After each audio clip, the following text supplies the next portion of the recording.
Oi, gente, eu sou o Caco, esse é Vamos Falar e eu vou falar sobre uma coisa que todo mundo adora, todo mundo faz bastante, é super divertida, chamada o quê? Autossabotagem.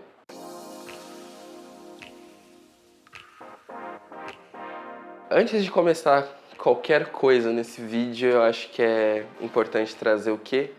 O significado dessa palavra que permeia todas as vidas aí afora, que tá no meio, né, da questão da psicologia, que é super bem trabalhada isso, e entender um pouco mais sobre esse contexto de uma forma um pouco mais leve. Provavelmente o título assusta, mas eu resolvi falar sobre isso justamente para que deixe de ser um tabu e que a gente comece a entender e falar sobre isso de uma maneira muito mais tranquila.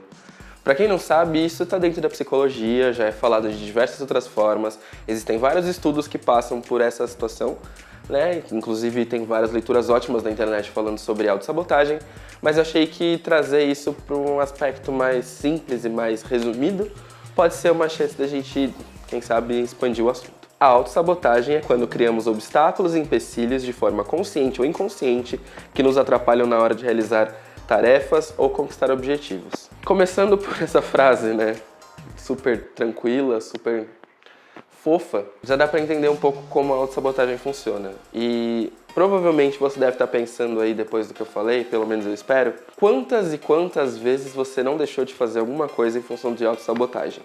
Calma, isso não é um vídeo sobre coach, eu não vou ficar falando palavras de ordem nem gritando "Ah, vai! Não vai acontecer isso, pode ficar tranquilo. É sobre um ponto muito menos problemático do que isso. Ela vem de outras questões que também estão ligadas a ela.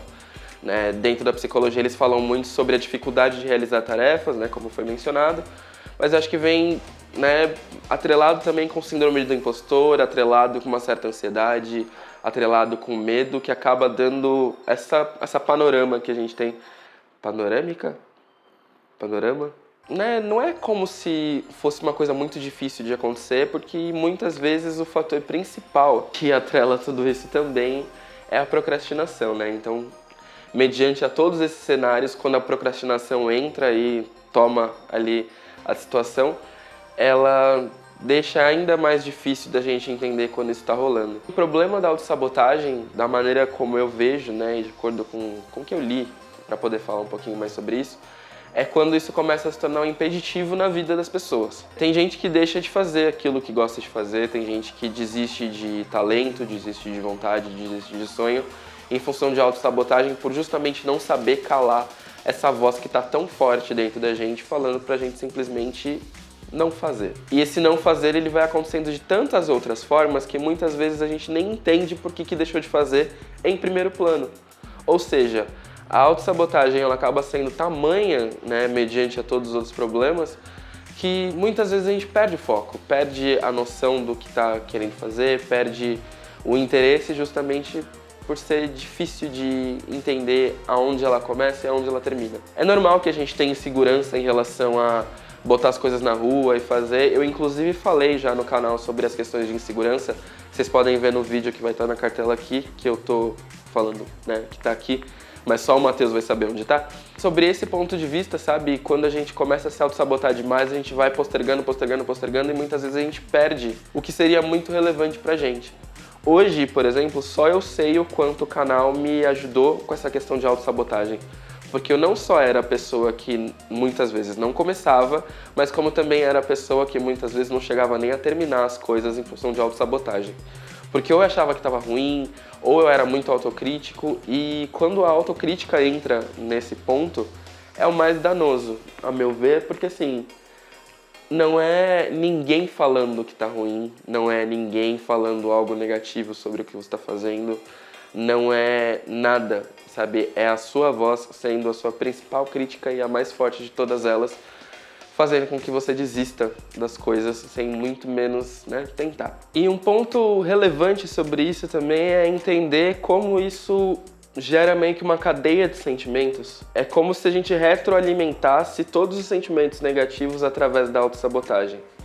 Então a autocrítica, a autodepreciação, entre outras coisas, elas vão sendo meio que, né, um que pluga no outro, que pluga no outro, que pluga no outro, que pluga no outro, que leva a isso a uma situação muitas vezes maior do que ela de fato é. Para quem, assim como eu, também tem a tendência de se auto-sabotar com uma certa frequência, seja por, né, questões emocionais clinicamente comprovadas, do tipo, que nem meu caso, ansiedade, por exemplo, eu acho que é importante que a gente comece a prestar atenção nesses pequenos ciclos, sabe? De como as coisas vão acontecendo, que muitas vezes também pode ser uma manifestação da própria questão psicológica.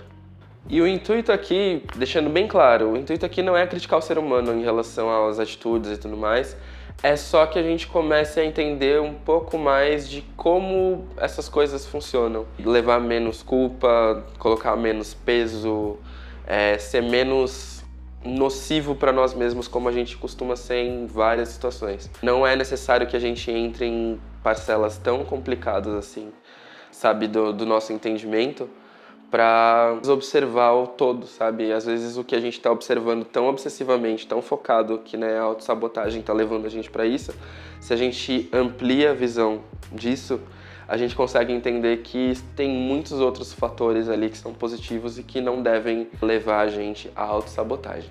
E aí eu trago uma proposta, né? Depois de entender quais são essas pequenas coisas que mobilizam a gente, o que leva a gente a muitas vezes não conseguir dar credibilidade para os nossos pensamentos e ações e tudo mais, e até mesmo levar à autossabotagem, depois que a gente entendeu todos esses medos ocultos, uma proposta importante é começar a fazer ações pequenas que consigam controlar um pouco disso tudo, sabe? Lógico que não é acrescentando uma pressão maior, muitas vezes, ou acrescentando tarefas a mais para uma situação, mas é justamente começar a observar isso e saber remediar isso quando isso acontece. Eu tô me sentindo naquele gif da Gretchen, sabe? Que ela tá cozinhando, que ela fala do tipo, não, colocar uma coisinha ali.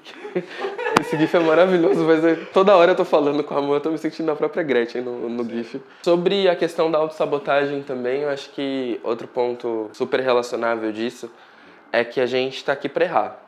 A gente não tá aqui pra acertar.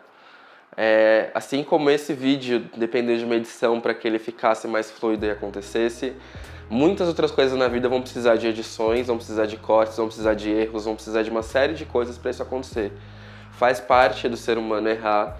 A autossabotagem vem também muitas vezes de uma tentativa de garantir um cenário quase que perfeito, e não existe nada perfeito nesses cenários. Liberdade para errar, liberdade para sentir, liberdade para fazer, sem pensar tão profundamente no erro, sabe? Sem insistir tanto no medo de errar ou traduzindo isso para, sei lá, uma procrastinação ou coisa pior.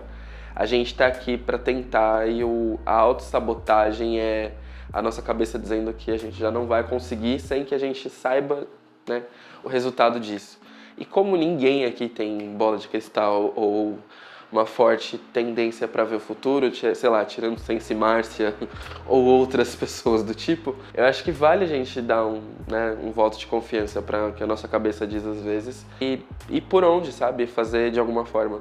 Se não fosse eu explanar o que eu tô colocando pra fora, sabe, através do canal, eu continuaria me duvidando e continuaria me auto-sabotando em relação a isso.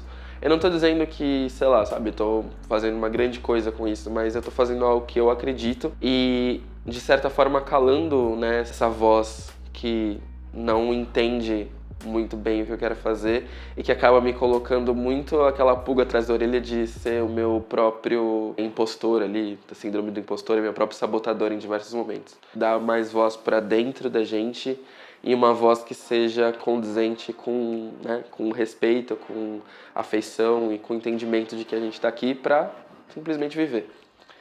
É isso, gente. Espero que vocês tenham gostado do vídeo. Até semana que vem.